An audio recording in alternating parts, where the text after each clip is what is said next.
Welcome to the PowerPoint presentation.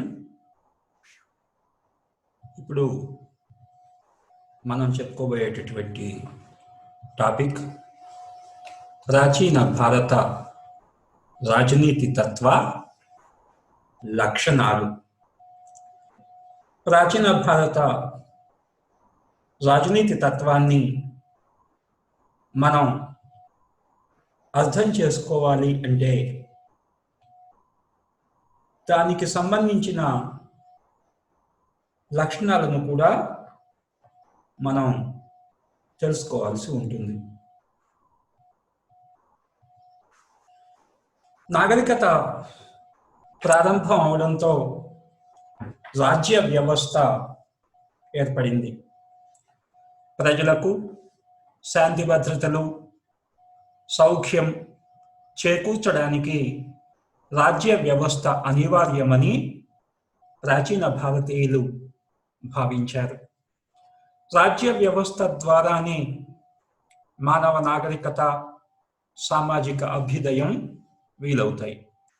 ప్రాచీన రాజనీతి తత్వం జీవితం పట్ల హిందూ దృక్పథం, సాంఘిక వ్యవస్థ, ఆర్థిక విషయాలు, దైనందిన పాలన మొదలైన విషయాలను గురించి కూలంకషంగా మనకు వివరిస్తుంది. హిందూ తత్వశాస్త్రంలో ఒక ప్రధాన భాగంగా రాజనీతి శాస్త్రం భావించబడింది. ప్రాచీన భారత రాజనీతి అధ్యయనానికి భారత తాత్విక విధానంలో ఉన్న కొన్ని భావనలను మనం సరిగా అర్థం చేసుకోవాల్సిన అవసరం ఉంది. ప్రాచీన హిందూ తాత్విక విధానంలోని భావనలు ప్రధానంగా మనకు సంస్కృత భాష నుంచి గ్రహించబడి ఉన్నాయి. ప్రపంచ రాజనీతి తత్వ విచార చరిత్రలో భారతదేశానికి ఒక ప్రత్యేక స్థానం ఉంది. రాజనీతి తత్వ విచారాన్ని సాధించి శోధించి ప్రపంచానికి అందజేసిన మేధావులలో భారతీయ రాజనీతి తత్వవేత్తలు కూడా ఉన్నారు. రాజనీతి తత్వ విచారం గ్రీకుల అధ్యయనంతో ప్రారంభించబడిన భారత రాజనీతి తత్వ అధ్యయనం అదే కాలంలో జరిగినట్లు కొన్ని ఆధారాల వల్ల మనకు తెలుస్తోంది. అరిస్టాటిల్ పాలిటిక్స్ గ్రంథమును రచించిన కాలం నాటికే భారతదేశంలో కౌటిల్యుడు అర్థశాస్త్రాన్ని రచించినట్లు విశదమవుతున్నది. దీనిని బట్టి ప్రపంచ రాజనీతి తత్వ విచార చరిత్రలో ఏ దేశానికి తీసిపోని విధంగా ప్రాచీన సంస్కృతి మన భారతదేశానికి కూడా ఉన్నదని స్పష్టమవుతోంది. అట్లాంటి ప్రాచీన భారత రాజనీతి తత్వాన్ని మనం సరిగా అర్థం చేసుకోవాలి అంటే దాని యొక్క ముఖ్య లక్షణాలను మనం అధ్యయనం చేయాల్సి ఉంటుంది. ఆ లక్షణాలను సమగ్రంగా మనం అవగాహన చేసుకోగలిగితే ప్రాచీన భారత రాజనీతి తత్వాన్ని మనం సహేతుకంగా అధ్యయనం చేయగలుగుతాం. ప్రాచీన భారత రాజనీతి తత్వ ప్రధాన లక్షణాల విషయానికి వచ్చినట్లయితే వాటిలో ముఖ్యమైనవి మనం ఇప్పుడు చూద్దాం. మొదటిది కాన్సెప్ట్ ఆఫ్ ధర్మ భావన. ప్రాచీన భారత రాజనీతి తత్వంలో ధర్మం అనేది అతి ప్రధానమైనటువంటిది.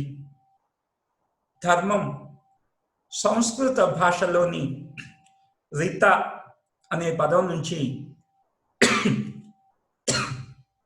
వచ్చింది. సమస్త విశ్వాన్ని వ్యవస్థీకరించే నియమమే రిత అని చెప్పంటారు. ధర్మం మంచివారికి మేలు చేసి చెడ్డవారిని శిక్షిస్తుంది. అన్ని ధర్మాలలోనూ అత్యున్నతమైనటువంటిది రాజధర్మం. అందుకే రాజధర్మానికి భారతీయ తత్వం అత్యధిక ప్రాధాన్యత ఇచ్చింది. ప్రపంచాన్ని నియంత్రణ చేయడానికి రాజధర్మం అధ్యయనం అవసరమని భీష్ముడు ధర్మరాజుకు హితబోధ చేశాడు. మిగిలినటువంటి ధర్మాలన్నిటిలోకి కూడాను ప్రపంచాన్ని నియంత్రణ చేయడానికి రాజధర్మం అత్యంత ప్రధానమైనదని ధర్మరాజుకు భీష్ముడు ప్రబోధం చేశాడు. ఎందుకంటే మిగతా ధర్మాలన్నీ కూడా ఈ రాజధర్మం పైనే ఆధారపడి ఉంటాయి. అందుకే రాజధర్మం అంత ప్రధానమైనదిగా భావించబడింది. ధర్మం సాధారణ ధర్మం, విశిష్ట ధర్మం అని 2 రూపాలలో మనకు కనిపిస్తుంది. ప్రాచీన రాజనీతి ప్రకారం ధర్మం అంటే మతపరమైనటువంటి విశ్వాసాలు, విధి నిర్వహణ మరియు ప్రవర్తన నియమావళిగా మనం చెప్పుకోవచ్చు. ధర్మాన్ని మనం కాపాడితే అది మనల్ని కాపాడుతుంది అనేది అతి ప్రాచీన కాలం నుంచి మనకు వినిపిస్తున్నటువంటి నానుడి. కుటుంబ వ్యవస్థ, సంఘ జీవనం, వ్యక్తిగత చట్టాలు ఇవన్నీ కూడాను ధర్మం ఆధారంగానే కొనసాగుతూ వచ్చాయి. ధర్మార్థ కామ మోక్షాలనబడే చతుర్విధ పురుషార్థాలు, 4 విధాలైనటువంటి పురుషార్థాల గురించి మనకు ప్రాచీన రాజనీతిలో చెప్పబడింది. ధర్మం, అర్థం, కామం, మోక్షం. ఈ పురుషార్థాలను ప్రతి పురుషుడు సాధించాలి, తన జీవిత కాలంలో వాటిని పాటించాలి. కనుక ఈ ధర్మ, అర్థ, కామ, మోక్షాలనబడే చతుర్విధాలైన పురుషార్థాలు ధర్మ భావన ప్రకారమే ఏర్పడుతూ వచ్చాయి.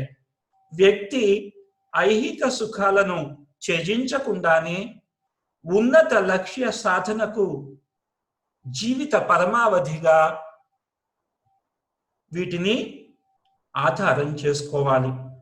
ఈ చతుర్విధ పురుషార్థాల ఆధారంగా సాధారణ జీవనాన్ని గడుపుతూనే ఉన్నత లక్ష్య సాధనను సాధించటం కోసం చతుర్విధ పురుషార్థాలను ఆధారంగా చేసుకోవాలని చెప్పి ప్రాచీన భారత రాజనీతి మనకు తెలియజేస్తోంది.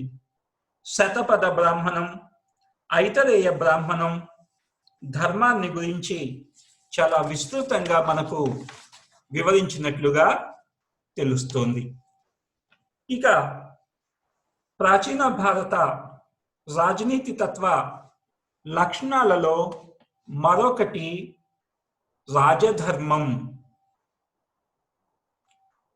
రాజు పాటించవలసినటువంటి విధులు రాజధర్మంగా వివరించబడ్డాయి. అన్ని ధర్మాలలోకి అత్యున్నతమైనటువంటి ధర్మంగా ఈ రాజధర్మం భావించబడింది. ఎందుకంటే దీని మీద ఆధారపడే మిగిలినటువంటి ధర్మాలన్నీ కూడాను కొనసాగుతూ ఉంటాయి. మనుస్మృతి, అర్థశాస్త్రం, మహాభారతం మొదలైనటువంటి గ్రంథాలలో రాజ్య ధర్మాన్ని గురించిన వివరణ మనకు కనిపిస్తుంది. రాజు ధర్మ రక్షకుడిగా నిరంతరం అప్రమత్తతతో మెలగాలి. రాజు ధర్మ నిర్వహణలో ఎట్టి పరిస్థితులలోనూ తరతమ భేదాలను పాటించకూడదు. వర్ణాశ్రమ ధర్మాలను రాజు తప్పనిసరిగా పాటించాలి. వర్ణాశ్రమ ధర్మాలకు ప్రాచీన భారత రాజనీతి అత్యధిక ప్రాధాన్యత ఇచ్చింది. ఆ వర్ణాశ్రమ ధర్మాలను కాపాడటమే రాజు యొక్క ప్రధాన బాధ్యతగా ప్రాచీన భారత రాజనీతి వివరించింది.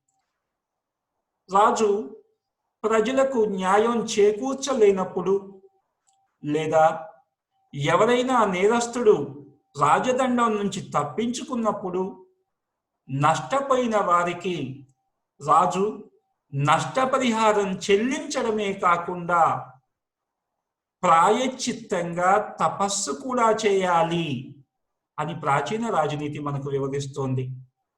ఎవరింట్లో అయినా దొంగతనం జరిగినప్పుడు రాజు అతడికి న్యాయం చేయలేకపోతే లేదా నేరస్తుడిని పట్టుకోలేకపోతే నష్టం కలిగినటువంటి వ్యక్తికి నష్టపరిహారాన్ని చెల్లించడమే కాకుండా ఆ నేరస్తుణ్ణి పట్టుకోలేకపోయినందుకు ప్రాయశ్చిత్తం కూడా చేసుకోవాలి అని చెప్పి ప్రాచీన భారత రాజనీతి మనకు వివరిస్తోంది. వైదికులు చేసే యజ్ఞాలు, కర్మకాండలు, వ్రతాలు మొదలైన వాటికి తగిన రక్షణ కల్పించటం కూడా రాజధర్మం అని మహాభారతం వివరిస్తోంది. వర్ణాశ్రమ ధర్మాలను రాజు పరిరక్షించాలని మనుస్మృతి వివరించింది. అందుకే మనము వర్ణాశ్రమ ధర్మాలను రక్షించలేనిటువంటి రాజ్యం చిల్లుపడిన పడవలాగా మునిగిపోక తప్పదు అని చెప్పి మనువు హెచ్చరించాడు. రాజు దేశ, వర్ణ, గ్రామ, కుటుంబాల వ్యవస్థల పటిష్టత కోసం ధర్మ సాంప్రదాయానుసారం శాసనాన్ని నిర్ణయించాలని కౌటిల్యుడు తన అర్థశాస్త్రంలో వివరించటం జరిగింది. ధర్మానికి రాజు యుగకర్తగా పరిగణించబడి ధర్మ నిర్వహణలో రాజ్యంలో సక్రమంగా అమలు చేసిన రాజు స్వర్గ సౌఖ్యాలు పొందుతాడని, ధర్మాన్ని ఆచరించని రాజు నరక ప్రాప్తి పొందుతాడని పురాణాలు మనకు తెలియచేస్తున్నాయి. కనుక రాజధర్మం అనేది రాజ్యంలో అన్నిటికంటే అతి ప్రధానమైనటువంటి విషయంగా ప్రాచీన భారత రాజనీతి తత్వం భావించింది. ఆ తర్వాత మరొక ముఖ్యమైనటువంటి అంశం దండం. దండం అనే పదం డమ్ అనే పదం నుంచి వచ్చింది. అంటే డోలు మీద గట్టిగా శబ్దం చేస్తే ఏ సౌండ్ అయితే వస్తుందో దాన్ని దండం అని చెప్పి అన్నారు.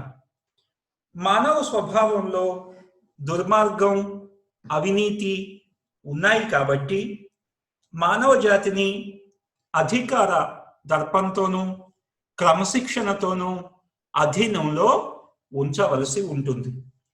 భగవంతుడు మానవ జాతి రక్షణ కోసం రాజును సృష్టించాడు అని మనువు పేర్కొన్నాడు. దండం రక్షణకు సాధనంగా ఉంటుంది. అయితే దానిని ఉచిత రీతిలోనే ఉపయోగించాలి. చేతిలో ఉంది కదా అని ఇష్టం వచ్చినట్లుగా ఉపయోగిస్తే, దుర్వినియోగం చేస్తే దానివల్ల చెడు ఫలితాలు కూడా రావటానికి అవకాశం ఉంది. నేరస్తులను శిక్షించే సందర్భంలో నేరం జరిగిన కాలం, పరిస్థితులను పూర్తిగా పరిగణనలోకి తీసుకోవాలని, నేరస్తుల బలం, గుణాలను తెలుసుకుని వారికి ధర్మబద్ధమైనటువంటి శిక్షను విధించాలి అని మనువు సూచించాడు. నేరం చేసినటువంటి వ్యక్తి యొక్క గుణగణాలు, ఆ కాల పరిస్థితులు పరిగణలోకి తీసుకోవాలి. అప్పుడు మాత్రమే శిక్షలు విధించాలి. మొత్తం సమాజంలో ధర్మాన్ని కాపాడేందుకు రాజు కృషి చేయాలి. సమాజంలోని ప్రజలందరూ కూడాను ధర్మబద్ధంగా వ్యవహరించేలా చూడవలసినటువంటి బాధ్యత రాజు మీద ఉంటుంది. దండాన్ని ఉపయోగించి ధర్మస్థాపన చేయడమే రాజు యొక్క కర్తవ్యం. పవిత్ర శాసనాలను మానవ జాతి క్రమశిక్షణతో విధేయత చూపుతూ ఉన్నారంటే అది కేవలం దండ భయం వలననే. పని చేస్తున్నప్పుడు కానీ నిద్రిస్తున్నప్పుడు కానీ దండ భయమే ప్రజలను కాపాడుతుంది. ప్రజలను ధర్మ నిరతిని అభివృద్ధి చేయడమే దండం యొక్క ముఖ్యమైనటువంటి లక్ష్యం. రాజు దృఢ చిత్తంతో దండాన్ని అమలు చేయాలి. నా పద విచక్షణ లేకుండా దండాన్ని సక్రమంగా ఉపయోగించాలి. అప్పుడే అది మంచి ఫలితాన్ని ఇస్తుంది. ప్రాచీన భారత రాజనీతి తత్వం దండానికి ప్రాముఖ్యత ఇచ్చి ప్రభుత్వ నిర్వహణలో దాని పాత్రను గుర్తించింది. ఇక ప్రాచీన భారత రాజనీతి తంత్రంలో మనకు కనిపించే మరొక ముఖ్యమైనటువంటి అంశం దండ నీతి. అంటే దండాన్ని ఏ విధంగా ఉపయోగించాలో వివరించేటటువంటిది దండ నీతి. ప్రాచీన భారత రాజ్యతంత్ర అధ్యయనంలో రాజధర్మం, దండం, దండనీతి మొదలైనటువంటి భావాలు మనకు కనిపిస్తాయి. ఈ భావాలను మనం సరిగా అర్థం చేసుకుంటే తప్ప ప్రాచీన రాజ్యతంత్రాన్ని అవగాహన చేసుకోవడం అనేది సాధ్యం కాదు. మహాభారతం, కౌటిల్యుని అర్థశాస్త్రం, మనుస్మృతి, పురాణాలు, కామందక నీతి శాస్త్రం మొదలైనటువంటి గ్రంథాలలో దండనీతి అనే పదం చాలా తరచుగా ఉపయోగించబడటం మనం చూడవచ్చు. దండనీతిని ఒక విపులమైనటువంటి శాస్త్రంగా భీష్ముడు అభివర్ణించాడు. రాజ్యంలో సాంఘిక, ఆర్థిక పటిష్టతకు దండనీతి అతి ప్రధానమైనటువంటిదిగా మనువు పేర్కొన్నాడు. ప్రాచీన భారతంలో రాజ్యతంత్రాన్ని దండనీతి అనే వ్యవహరించేవారు. దండము రాజు చేతిలో రాజదండం, అది రాజ్యాధికారానికి చిహ్నంగా ఉంటూ వచ్చింది.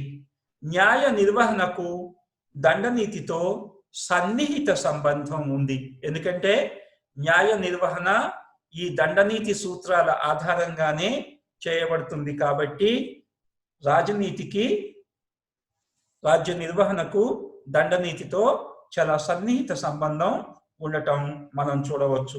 శిక్షా స్మృతి, శిక్షా విధానాలు కూడాను దండనీతితో సన్నిహిత సంబంధం కలిగి ఉన్నాయి. దండాన్ని ఏ విధంగా ఉపయోగించాలో, ఏ విధంగా వినియోగించాలో తెలియజేసేటటువంటి శాస్త్రమే దండనీతిగా మనం భావించవచ్చు. ప్రాచీన భారత రాజ్య లక్షణాలు గనుక చూసినట్లయితే లౌకిక భావన కూడాను మన ప్రాచీన భారత రాజనీతిలో మనకు కనిపిస్తుంది. ప్రాచీన భారతావనిలో హిందూ మతం అనేది పూర్తిగా ప్రజలతో పెనవేసుకున్న హిందూ జీవనంలోనూ అన్ని కార్యకలాపాలలో కూడాను మనకు మరొక వైపు లౌకిక భావన కూడా కనిపిస్తుంది. ధర్మశాస్త్రాలు పూర్తి ఆదర్శంగా ఉండి మతానికి అనుగుణంగా ఉంటే రాజనీతి శాస్త్రాలలో లౌకికత్వం విభిన్న రీతులలో కనిపిస్తుంది. ఎందుకంటే ప్రాచీన భారత రాజనీతిలో మనం రాజనీతిని మతం నుంచి స్పష్టంగా వేరు చేయడం అనేది సాధ్యం కాదు. ఎందుకంటే ప్రాచీన భారత రాజనీతి మతంతోనూ నీతితోనూ మమేకమై ఉంది. దాన్ని పూర్తిగా విడదీయడం అనేది సాధ్యం కానటువంటి విషయం. అందువల్లనే భారత రాజనీతి తత్వంలో ఆస్తికత్వానికి, నాస్తికత్వానికి కూడా స్థానం ఉన్నట్లుగా మనకు కనిపిస్తుంది. పురాణాలు, ఇతిహాసాలు, ధర్మశాస్త్రాలు మొదలైనవి అస్తిత్వాన్ని గురించి లేదా ఆస్తికత్వాన్ని గురించి వివరిస్తూ ఉంటే, హిందూ మత గొప్పదనాన్ని అవి ప్రబోధిస్తూ ఉంటే, బృహస్పతి నాస్తికత్వాన్ని సమర్థించాడు. కాబట్టి ఒకవైపు ఆస్తికత్వం, మరొక వైపు నాస్తికత్వం, ఈ రెండు కూడాను మనం ప్రాచీన భారత రాజనీతిలో చూడవచ్చు. అలాగే చార్వాకుడు నాస్తికత్వాన్ని బోధించాడు. కనుక నాస్తికత్వం, ఆస్తికత్వం అనేవి చాలా ప్రాచీన కాలం నుంచి కూడాను భారత తత్వంలో ఉన్న విషయాలుగా మనం గమనించవచ్చు. తరువాతి కాలంలో భారతదేశానికి దండెత్తి వచ్చినటువంటి అనేక మంది రాజులు భారత జన స్రవంతిలో కలిసిపోయినప్పుడు వారిని భారతీయులు స్వాగతించడమే కాక ఇతర మతాల ఔన్నత్యాన్ని హిందువులు గుర్తించి వారిని కూడాను తమలో కలుపుకున్నారు. ఇది మత సామరస్యానికి ఒక ప్రధానమైనటువంటి ఉదాహరణగా మనం చెప్పుకోవచ్చు. ఈ విధంగా లౌకిక భావన అనేది భారత ప్రాచీన రాజనీతి తత్వంలో మనకు కనిపిస్తూ ఉంటుంది. మరొక ముఖ్యమైనటువంటి లక్షణం రాజ్యము, సమాజం ఏ విధంగా ఉంది అనేది. పాశ్చాత్య రాజనీతి తత్వవేత్తల లాగా భారత రాజనీతి తత్వవేత్తలు రాజ్యాన్ని ఒక అనివార్యమైనటువంటి అంశంగా భావించలేదు. పాశ్చాత్య రాజనీతిలో చూసినట్లయితే రాజ్యం అవసరం అని కొంతమంది, రాజ్యం అవసరం లేదు అని మరికొంతమంది వాదించినట్లుగా మనకు కనిపిస్తుంది. ఎందుకంటే రాజ్యం అవశ్య క్లేశంగా, అది తప్పనిసరి ఈవిలుగా కొంతమంది భావించారు. రాజ్యానికి ఎక్కువ అధికారాలు ఉండకూడదు అని, రాజ్యం సమాజంలో ఒక సమాజం మాత్రమే, సంస్థలలో ఒక సంస్థ మాత్రమే అని చెప్పి కొంతమంది వాదిస్తే, రాజ్యానికి విశేషమైనటువంటి అధికారాలు ఉండాలి అని చెప్పి మరికొంతమంది వాదించటం జరిగింది. ఏమైనప్పటికీ కూడాను పాశ్చాత్య రాజనీతి తత్వంలో లాగా రాజ్య అంశం మీద భారతీయ తత్వంలో అట్లాంటి వివాదం మనకు కనిపించదు. ఎందుకంటే రాజ్యాన్ని భారతీయులు ఒక వాస్తవమైన అంశంగా గుర్తించటం జరిగింది. కనుకనే రాజ్యానికి అధికారాలు ఉండాలా వద్దా అనే విషయం మన దగ్గర ఎక్కడా కూడాను చర్చకు రాలేదు. మానవ జీవిత ఆశయాలైనటువంటి చతుర్విధోపాయాలైన ధర్మ, అర్థ, కామ, మోక్షాలను సాధించటానికి రాజ్యం ఒక అనువైనటువంటి సాధనంగా భారత రాజనీతి తత్వవేత్తలు గుర్తించారు. మానవుడు తన జీవిత కాలంలో సాధించవలసినటువంటి ఈ పురుషార్థాలను సాధించటానికి రాజ్యం దోహదం చేస్తుంది అనేటటువంటి విషయాన్ని వాళ్ళు నమ్మారు. రాజ్యం అనే వృక్షానికి 6 రకాల విధానాలనే కొమ్మలు, 4 విధాన పద్ధతులనే ఫలాలు ఉన్నాయి. రాజ్యం ఒక వృక్షంగా మనం భావించినట్లయితే ఆ వృక్షానికి విధానాలు అనేటటువంటి కొమ్మలు 6 ఉన్నాయి. విధాన పద్ధతులనే ఫలాలు 4 ఉన్నాయి. జీవన లక్ష్యాలు 3ని ప్రసాదించే వృక్ష రాజ్యమా నీకు నమస్కారం అని శుక్రాచార్యుడు రాజ్యాన్ని శ్లాఘించాడు. ఎందుకంటే మానవ జీవన లక్ష్యాలను సాధించటానికి దోహదపడేటటువంటి అతి ప్రధానమైనటువంటి వ్యవస్థ రాజ్యం. రాజ్యం లేకపోతే అట్లాంటి లక్ష్యాలను మానవుడు సాధించేటటువంటి అవకాశమే లేదు. కనుక అట్లాంటి లక్ష్యాలను సాధించటానికి దోహదపడేటటువంటి రాజ్యాన్ని అనేక మంది ప్రాచీన భారత రాజనీతివేత్తలు శ్లాఘించటం, కొనియాడటం జరిగింది. దానిలో భాగంగానే జీవన లక్ష్యాలు 3ని ప్రసాదించే వృక్షరాజ్యమా నీకు నమస్కారం అని శుక్రాచార్యుడు రాజ్యాన్ని శ్లాఘించాడు. ధర్మానికి, అర్థానికి కల్పవృక్షమైన రాజ్యానికి నమస్కారం అని సోమదేవుడు తన నీతి వాక్యంని ప్రారంభించాడు. సో ధర్మం, అర్థం ఈ రెండూ కూడాను రాజ్యం నుంచే మానవునికి లభిస్తున్నాయి. రాజ్యమే మానవులకు ప్రసాదిస్తోంది. కాబట్టి ఈ రెండింటిని ప్రసాదించేటటువంటి కల్పవృక్షమైన రాజ్యానికి నమస్కారం అని సోమదేవుడు శ్లాఘించాడు.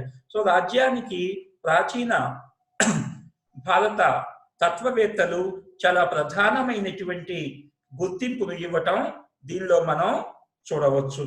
అలాగే మహాభారతం రాజ్యాన్ని సంక్షేమ రాజ్యంగా అభివర్ణించింది. సంక్షేమ రాజ్యం అంటే ప్రజలందరికీ అవసరమైనటువంటి సౌకర్యాలను కల్పించేటటువంటి రాజ్యం. సో అటువంటి సౌకర్యాలను కల్పించేటటువంటి రాజ్యంగా మహాభారతం రాజ్యాన్ని శ్లాఘించటం మనం చూడవచ్చు. నియమ నిబంధనలు గల మానవ సముదాయమే సంఘమని, వివిధ సంఘాల కలయికే సమాజాలుగా, అవే రాజ్యానికి పునాదులుగా ప్రాచీన భారత రాజనీతి తత్వవేత్తలు భావించటం జరిగింది. అంటే నియమ నిబంధనలు ఏర్పాటు చేసుకుని నడుచుకునేటటువంటి మానవ సముదాయాన్నే సంఘంగా గుర్తించటం, వివిధ సంఘాల కలయికే సమాజాలుగా, అవే రాజ్యానికి పునాదులుగా ప్రాచీన భారత రాజనీతి తత్వవేత్తలు గుర్తించి రాజ్యానికి అమితమైనటువంటి ప్రాధాన్యతను ఇవ్వటం మనం చూడవచ్చు. ఇక ప్రాచీన భారత రాజ్య లక్షణాలలో అతి ప్రధానమైనటువంటిది సప్తాంగ సిద్ధాంతం. ప్రాచీన భారత రాజనీతి తత్వం రాజ్యానికి 4 ప్రధాన లక్షణాలు ఉన్నాయి అని చెప్పి ప్రతిపాదించింది. రాజ్యము అంటే ప్రజలు, ప్రదేశం, ప్రభుత్వం, సార్వభౌమాధికారం. ఈ 4 లక్షణాలతో కూడుకుని ఉన్నటువంటిదే రాజ్య వ్యవస్థ అని చెప్పి పాశ్చాత్య రాజనీతి భావించింది. అయితే భారతీయ తత్వం రాజ్యాన్ని సప్తాంగ స్వరూపంగా అభివర్ణించింది. సప్తాంగ అంటే 7 అంగాలతో కూడినటువంటి వ్యవస్థే రాజ్యము అని చెప్పి భారతీయ తత్వం అభివర్ణించింది. ప్రాచీన భారత రాజనీతి తత్వం రాజ్యాన్ని సప్తాంగ స్వరూపంగా ప్రతిపాదించింది. కౌటిల్యుడు వాటిని సార్వభౌమాధికారానికి చిహ్నాలుగా పేర్కొన్నాడు. ఈ 7 అంశాలు ఏవైతే ఉన్నాయో ఇవి రాజ్యానికి, దాని సార్వభౌమత్వానికి చిహ్నాలుగా కౌటిల్యుడు భావించాడు. మనువు, కౌటిల్యుడు, యజ్ఞవల్క్యుడు మొదలైనటువంటి వారు ఈ సిద్ధాంతాన్ని పూర్తిగా సమర్థించారు. ఇక మత్స్య, అగ్ని పురాణాలు రాజ్యపు సప్త అంగాలను వివరించాయి. మత్స్య, అగ్ని పురాణాల ప్రకారం రాజ్య సప్తాంగాలు ఏమిటి అంటే, 1 స్వామి. స్వామి అంటే రాజు లేదా ప్రభువు, చక్రవర్తి. కాబట్టి మొదటిది స్వామి. రెండవది అమాత్య. అమాత్య అంటే మంత్రులు లేదా మంత్రి మండలి.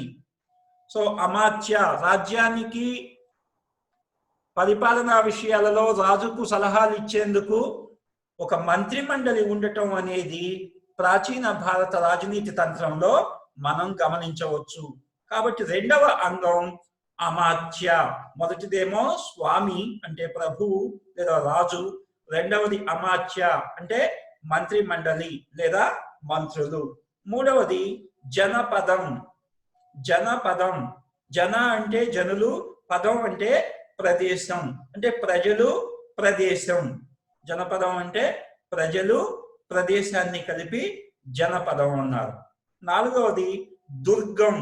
దుర్గం అంటే కోట, ఖిలా, రాజుగారు నివసించేటటువంటి దుర్గం. ఐదవది కోశం. కోశం అంటే ధనం, కోశాగారం అంటాం దాన్ని, అంటే ట్రెజరీ అన్నమాట. కోశం అంటే ధనం. ఆరవది దండం. దండం అంటే బలం లేదా సైన్యం అని కూడా అనుకోవచ్చు. సో ఆరవది దండం లేదా సైన్యం. ఏడవది మిత్ర. మిత్ర అంటే మిత్ర రాజ్యాలు. ఆ చక్రవర్తికి ఉండేటటువంటి మిత్ర రాజ్యాలు ఏవైతే ఉన్నాయో అవన్నీ ఏడవ అంశం. సో రాజ్యం సప్తాంగ స్వరూపం. దీన్నే సప్తాంగ సిద్ధాంతం అని చెప్పి మనం పిలుస్తున్నాం. ఏంటి సప్తాంగ సిద్ధాంతం అంటే? 1 స్వామి, 2 అమాత్య, 3 జనపదం, 4 దుర్గం, 5 కోశం, 6 దండం, 7 మిత్ర. ఈ 7టిని కలిపి సప్తాంగ సిద్ధాంతం అని చెప్పి పిలుస్తారు. ఇవి రాజ్యం యొక్క సప్తాంగాలు. అంటే ప్రాచీన భారత రాజనీతి తంత్రం రాజ్యం సప్తాంగ స్వరూపంగా భావించటం జరిగింది. ఈ సప్తాంగాలని ప్రాచీన హిందూ తత్వవేత్తలు మానవ శరీరంతో పోల్చారు. రాజ్యం అనేక అంగాల సమూహం వలె పనిచేస్తుందని ఆంగిక సిద్ధాంతం మనకు చెబుతుంది. అన్ని అంగాలు ఆరోగ్యంగా ఉండి సమర్థవంతంగా పనిచేస్తేనే మొత్తం వ్యవస్థ సక్రమంగా పనిచేయగలుగుతుంది. లేనట్లయితే అంగవిహీనంగా ఉండవలసి ఉంటుంది. శుక్రాచార్యుడు రాజ్య సప్తాంగాలను మానవ శరీరంతో పోల్చాడు. రాజ్యానికి ఉన్నటువంటి ఈ 7 సప్తాంగాలు ఏవైతే ఉన్నాయో వాటిని శుక్రాచార్యుడు మానవ శరీరంతో పోలుస్తున్నాడు. అవేమిటి అంటే 1 స్వామి అన్నాం కదా. స్వామి అంటే శిరస్సు, తల. అంటే చక్రవర్తి రాజ్యానికి తల లాంటి వాడు కనుక స్వామి అంటే తల. 2 అమాత్య. అమాత్య అంటే మంత్రి మండలి, మంత్రాంగం నిలిపేటటువంటిది కాబట్టి, మంత్రాంగం చేసేటటువంటిది కాబట్టి మెదడు. ఎందుకంటే ఆలోచన మెదడులోంచే వస్తుంది కనుక అమాత్య అంటే మెదడుగా, స్వామి అంటే తల, అమాత్య అంటే మెదడుగా శుక్రాచార్యుడు అభివర్ణించాడు. జనపదం అంటే కాళ్ళు, రాజ్యానికి ఆధారమైనటువంటిది ప్రజలు ప్రదేశం కాబట్టి జనపదం అంటే కాళ్ళు. దుర్గం అంటే చేతులు, సహాయపడేటటువంటివి కనుక దుర్గం అంటే చేతులు. కోశము అంటే నోరు, మౌత్ని కోశంగా అభివర్ణించాడు. దండ అంటే గుండె, ధైర్యానికి చిహ్నంగా దండాన్ని గుండెగా భావించాడు. మిత్ర అంటే నేత్రాలు, కళ్ళు. ఎందుకంటే మిత్రుల ద్వారా చూడటం అనేది, చూసి మంచి విషయాలు తెలుసుకోవటం జరుగుతుంది కాబట్టి మిత్ర అంటే నేత్రాలు. సో శుక్రాచార్యుడు రాజ్య సప్తాంగాలను మానవ శరీరంతో పోలుస్తున్నాడు. 1 స్వామి అంటే తల, అమాత్య అంటే మెదడు, జనపద అంటే కాళ్ళు, దుర్గం అంటే చేతులు, కోశము అంటే నోరు, దండం అంటే గుండె, మిత్ర అంటే మిత్ర రాజ్యాలు. కనుక ప్రాచీన భారత రాజనీతి తంత్రం రాజ్య ఆంగిక సిద్ధాంతాన్ని పూర్తిగా సమర్థించింది. శరీరంలోని ఏ అంగం కూడాను ఇతర అంగాల కంటే గొప్పది కాదని, అలాగే రాజ్యంలోని అన్ని అంగాలు సక్రమంగా ఉంటేనే రాజ్య నిర్వహణ సక్రమంగా సాగుతుందని మను వివరించాడు. శరీరంలోని ఏ అంగం ఎక్కువ అంటే మనం ఏం చెప్తాం? అన్ని అంగాలు మనకు అవసరమే. ఏ అంగం లేకపోయినా శరీరం అంగవైకల్యంగా ఉంటుంది, ఇబ్బంది పడుతుంది. అట్లాగే రాజ్యానికి కూడాను ఈ అంగాలన్నీ సక్రమంగా పనిచేస్తేనే రాజ్య నిర్వహణ సజావుగా సాగుతుంది. ప్రాచీన భారత రాజనీతి తంత్రంలో మనకు కనిపించే మరొక విషయం ఏంటి అంటే హేతుబద్ధత. హేతుబద్ధత అనేది కూడాను భారతీయ తంత్రం ఒక ముఖ్య లక్షణంగా మనం భావించవచ్చు. ప్రాచీన భారత రాజనీతి తత్వ విచారంలో హేతుబద్ధత కూడా ఒక ప్రధానమైనటువంటి లక్షణం. హేతుబద్ధమైన, హేతుబద్ధం కాని సూచితార్థాలు, బహుత్వాధికారం, సన్యసించు సూత్రాలు రాజశాసనంలో భాగంగా మనకు కనిపిస్తున్నాయి. వీటన్నింటిపైన భిన్నత్వంలో ఏకత్వాన్ని హేతుబద్ధంగా సాధించి ఒక విశిష్ట సమాజాన్ని స్థాపించడమే లక్ష్యంగా ప్రాచీన తత్వవేత్తలు భావించటం జరిగింది. పరిపాలనకు పవిత్రమైనటువంటి ధర్మ సూత్రాలు, ఆచారాలు, సాంప్రదాయాలు, హేతువు ప్రాచీన తత్వశాస్త్రవేత్తలు విశ్వసించటం జరిగింది. పరిపాలనకు పవిత్రమైన ధర్మ సూత్రాలు, ఆధారాలు, సాంప్రదాయాలు, హేతువు ప్రామాణికాలుగా మనువు మరియు భీష్ముడు కూడాను చెప్పటం జరిగింది. కనుక హేతుబద్ధత అనేది ప్రాచీన భారత రాజనీతి తంత్రంలో ఒక లక్షణంగా మనకు కనిపిస్తుంది. ఇక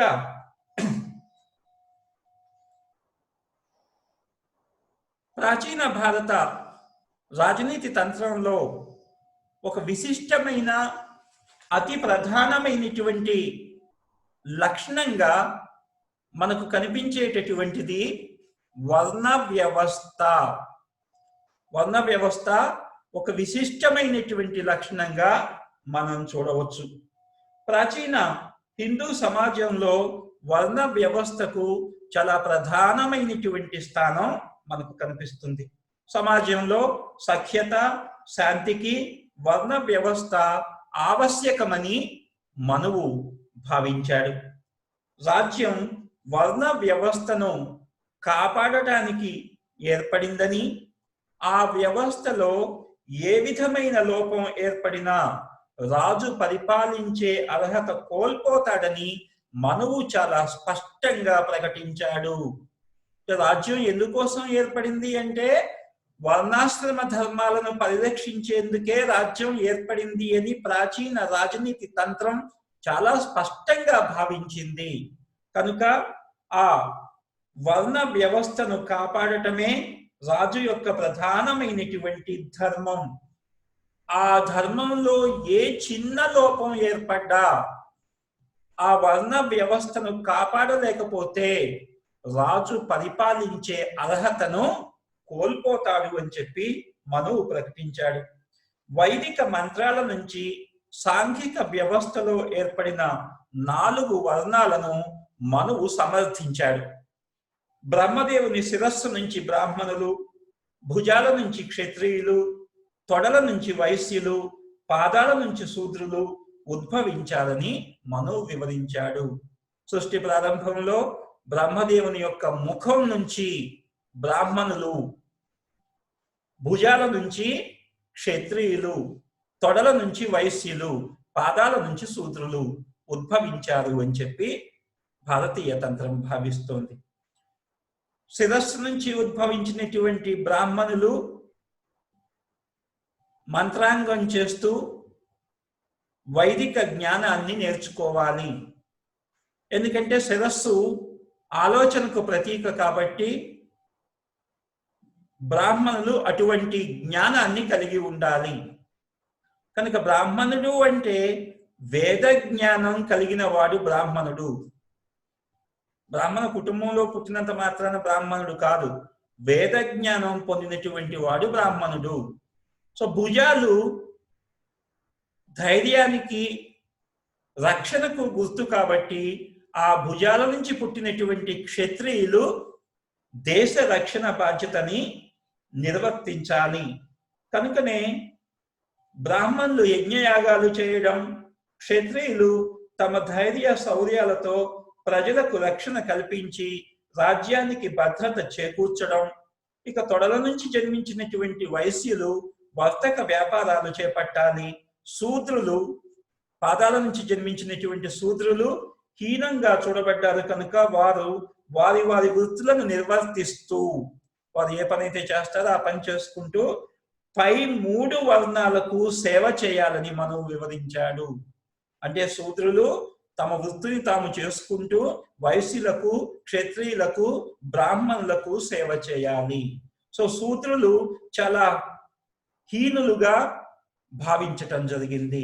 మను ధర్మశాస్త్రం శూద్రులకు ఏ విధమైనటువంటి ప్రాధాన్యత ఇవ్వలేదు. బ్రాహ్మణులకు అత్యధిక ప్రాధాన్యత ఇచ్చినటువంటి మను ధర్మం శూద్రులు చాలా హీన జాతి వారిగా భావించటం జరిగింది. ప్రాచీన భారతదేశంలో వర్ణ వ్యవస్థ ఆనాటి సామాజిక స్థితిగతులను గురించి మనకు వివరిస్తుంది. ఆనాటి భారతదేశంలో ఉన్నటువంటి సాంఘిక పరిస్థితులు, సామాజిక జీవన విధానం ఏ విధంగా ఉందో ఈ వర్ణ వ్యవస్థ మనకు తెలియజేస్తుంది. రాజకీయ సామాజిక రంగాలలో క్రమబద్ధత ఏర్పడటానికి వర్ణ వ్యవస్థ ఆ కాలంలో తోడ్పడి ఉండవచ్చు. వర్ణ వ్యవస్థ భౌతికమైనది కాదని, సామాజిక రాజకీయ వ్యవస్థలో అది అంతర్భాగమని మనకు పేర్కొన్నాడు. అంటే ఇది ఎక్కడి నుంచో వచ్చినటువంటిది, భౌతికంగా కృత్రిమంగా మనం సృష్టించుకుంది కాదు. అది సామాజిక రాజకీయ వ్యవస్థలో అంతర్భాగంగా ఉంది. కనుకనే రాజు ఆ వర్ణ వ్యవస్థను, వర్ణాశ్రమ ధర్మాలను సంరక్షించటమే రాజు ప్రధానమైనటువంటి బాధ్యతగా చెప్పబడింది. ఎందుకంటే భారతదేశంలో రాజ్య ఆవిర్భావం ఏ విధంగా జరిగింది అన్నప్పుడు వర్ణ వ్యవస్థను కాపాడటం కోసం రాజ్యం ఏర్పడింది అని చాలా స్పష్టంగా ప్రాచీన భారత రాజనీతి తంత్రం మనకు వివరిస్తోంది. సో ఈ లక్షణాలన్నింటినీ మనం అధ్యయనం చేయడం ద్వారా ప్రాచీన భారత రాజనీతి తంత్రాన్ని మనం అవగాహన చేసుకోవడానికి అవకాశం ఉంటుంది. ప్రజలకు శాంతి భద్రతలు, సుఖశాంతులు చేకూర్చడానికి రాజ్య వ్యవస్థ అనివార్యమైనదని ప్రాచీన భారత రాజనీతి తంత్రం భావించింది. ప్రాచీన రాజనీతి తత్వంలో ముఖ్యంగా వేదాలలోనూ పురాణాలలోనూ రాజకీయ ప్రయోజనాల గురించిన ప్రస్తావన మనం చూడవచ్చు. శాంతి భద్రతలు కాపాడటంలో, ప్రజలకు న్యాయాన్ని చేకూర్చడంలో ఇవి రాజు ప్రధాన విధులుగా, రాజ్యం యొక్క ప్రధాన విధులుగా కూడాను ప్రాచీన భారత రాజనీతి తంత్రం భావించింది. ప్రాచీన కాలంలో భారతదేశంలో అత్యున్నతమైనటువంటి సంస్కృతి, నాగరికత